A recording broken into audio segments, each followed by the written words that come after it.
حالة وصلت. طلقني. انت فاكرني بهزر ولا ايه؟ ما تبصليش كده كأني مجنونة. انت فاكر انا واخدة القرار ده دلوقتي؟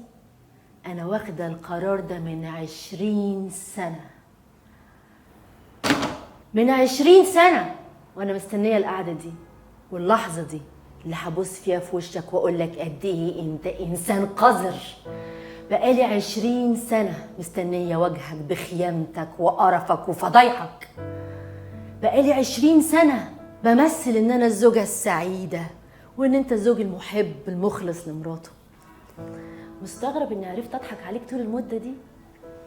فاكر يوم ما قلت لك ان انا نفسي امثل قلت لي ايه؟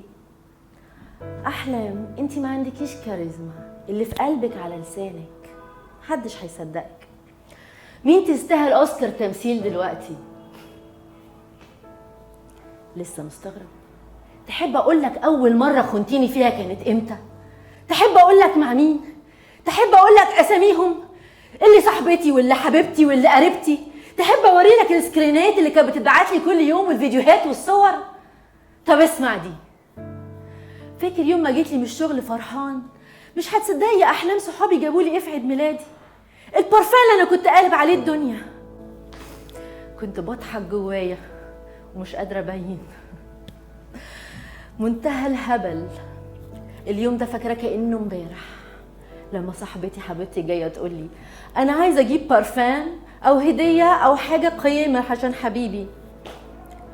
كنت شاكه بس عايزه اتاكد، وفعلا عملت الاوردر وجبت البارفان اللي انت بتدور عليه.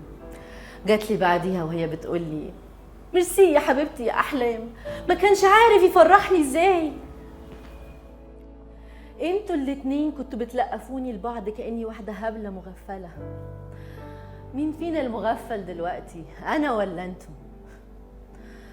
20 سنة بتيجي تنام في حضني وشم ريحتهم عنك، لا طايقاك ولا طايقاهم ولا طايقة نفسي ولا طايقة جسمي. 20 سنة كل ما بتلمسني بحس اني عايزة ارجع من القرف. كل لمسة نار جهنم بتحرقني. 20 سنة وانا مستحملة وساكتة. طبعا هتقولي مستحملة ليه؟ عشان خاطر بنتي حبيبتي اللي ما كنتش عايزة اكسر قلبها، بنتي اللي مش عايزة اصدمها في اقرب الناس ليها، بنتي اللي مش عايزة اسد نفسها من كل الرجال عشان غلطة امها عملتها في يوم. ودلوقتي بعد ما اطمنت عليها وبعدتها عن كل القرف ده مش هقعد على ذمتك دقيقة واحدة زيادة. بقولك طلقني.